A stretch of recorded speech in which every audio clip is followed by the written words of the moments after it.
Iran के अंदर हर रोज सैकड़ों लोग मारे जा रहे हैं। पूरा का पूरा मिडिल ईस्ट, जिसमें कि कई सारी कंट्रियां शामिल हैं, वो जल रहा है। पता नहीं कब किस जगह पर अटैक हो जाए। और ये सब कुछ इसलिए हो रहा है क्योंकि डोनाल्ड ट्रंप ये चाहता था। डोनाल्ड ट्रंप ये चाहता था, उसकी ये महत्वाकांक्षा थी कि मैं ये सब करूं। और उसकी वजह से न जाने कितनी कंट्रीज इस चीज़ को झेल रही है, इस चीज़ से गुजर रही है। और शायद इसके पीछे का कारण भी हमको पता है कि डोनाल्ड ट्रंप ऐसा क्यों चाह रहा होगा। आप सभी को पता है कि पिछले कुछ दिनों में, या फिर कहें कि पिछले कुछ महीनों के अंदर, एप्स्टीन फाइल्स एक बहुत बड़ा मुद्दा था, जिसके अंदर डोनाल्ड ट्रंप के भी कई सारे काले कारनामे थे, या फिर कहें कि काली करतूतें थी, जिनको छुपाने के लिए उसने ये सारा का सारा खेल रहा था। सबसे पहले उसने वेनेजुएला के साथ में खेला, और उसके बाद में भी जब लोग नहीं रुके, लोगों का ध्यान नहीं भटका, लगातार ट्रंप से सवाल करते रहे, प्रोटेस्ट करते रहे, ट्रंप को गद्दी छोड़ने के लिए बोलते रहे, मजबूर करते रहे, तो ट्रंप को लगा कि शायद अब ये एकमात्र रास्ता है, हम कोई ऐसी बड़ी चीज़ करें जिससे लोगों का ध्यान पूरी तरीके से हट जाए।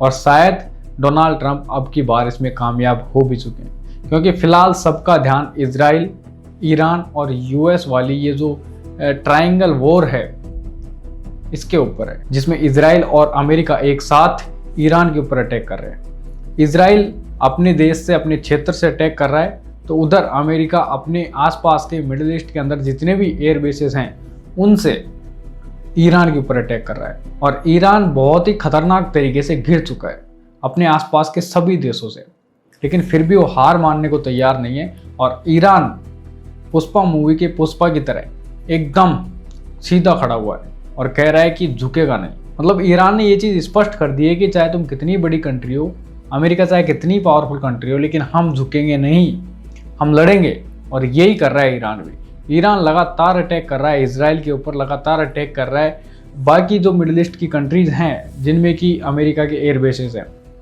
सबके ऊपर अटैक कर रहा है। लगभग 10 से 15 कंट्री इस समय इस वॉर के अंदर शामिल है, डायरेक्टली या फिर कहें कि इनडायरेक्टली। कुछ कंट्रीज हैं जो कि डायरेक्टली इन्वॉल्व हैं, और कुछ कंट्रीज हैं जो कि इनडायरेक्टली इसके अंदर इन्वॉल्व हैं, लेकिन शामिल जरूर है। और अगर बात करें फिलहाल की, तो फिलहाल जो चल रहा है वो बहुत ही ज़्यादा खतरनाक है। वॉर किसी भी तरीके से अच्छी चीज़ नहीं होती, चाहे वो हमारे देश के साथ हो या फिर बाहर के किसी दूसरे देश के साथ हो।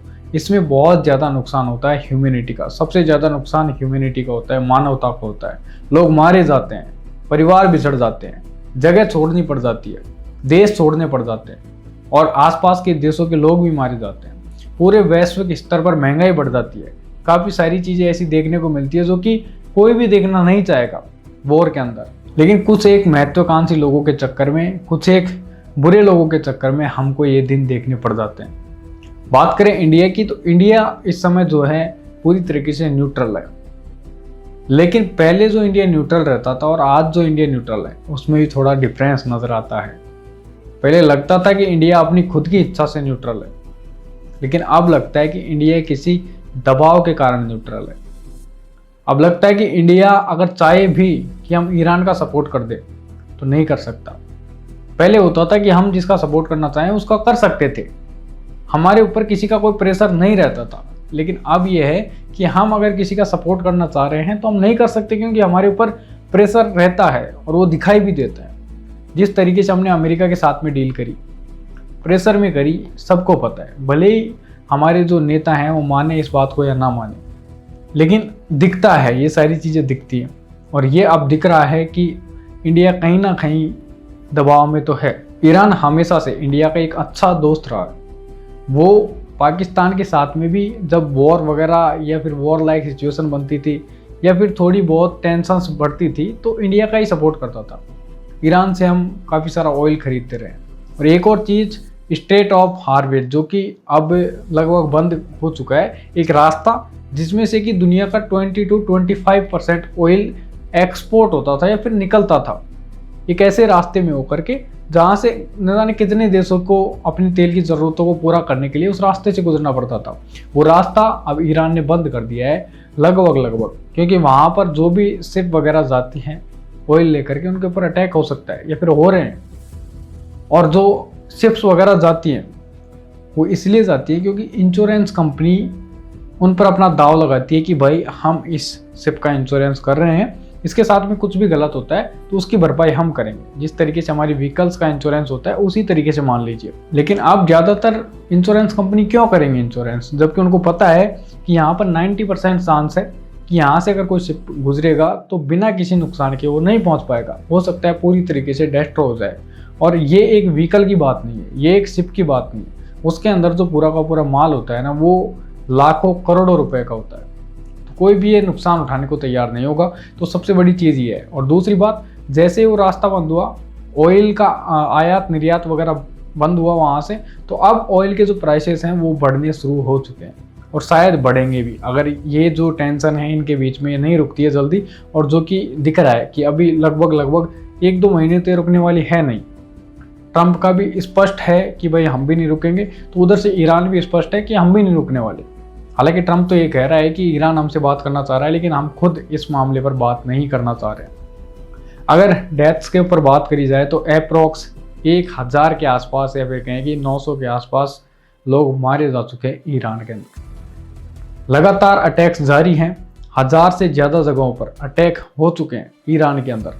और ईरान भी लगातार इजराइल के अंदर, यूएई के अंदर, मतलब जितने भी सिटीज़ हैं या फिर कहीं कंट्रीज़ हैं मिडिल ईस्ट के अंदर, उन सभी के ऊपर अटैक कर रहा है लगातार। और ये दिखा रहा है कि हम भले ही अमेरिका तक नहीं पहुंच पाए, लेकिन जिनकी वजह से अमेरिका हमारे ऊपर अटैक कर रहा है हम उनको नहीं छोड़ेंगे। या फिर सीधा कहें कि अमेरिका की जो फ्रेंड कंट्रीज़ हैं उनको हम नहीं छोड़ेंगे, और अमेरिका उनको हमसे बचा भी नहीं पाएगा। और शायद ये एक चीज़ है जो कि प्रेशर बना है अमेरिका के ऊपर इस वॉर को रोकने के लिए, और शायद इस वजह से वॉर रुक भी जाए। लेकिन अगर नहीं रुकती है तो आपको पता है इसमें नुकसान बहुत ज़्यादा होता है, और इसमें अब तो बाकी कंट्रीज भी धीरे धीरे शामिल होने लगी है, तो ये एक बड़ी वॉर के रूप में भी बदल सकता है। आपका इस बारे में क्या सोचना है कमेंट करके बताएं, और किस विषय पर आपको वीडियो चाहिए, अपडेट चाहिए, वो भी हमें कमेंट कर सकते हैं। हम कोशिश करेंगे कि आपकी जो कमेंट्स हैं उनको लेकर के वीडियोज़ बनाई जाए।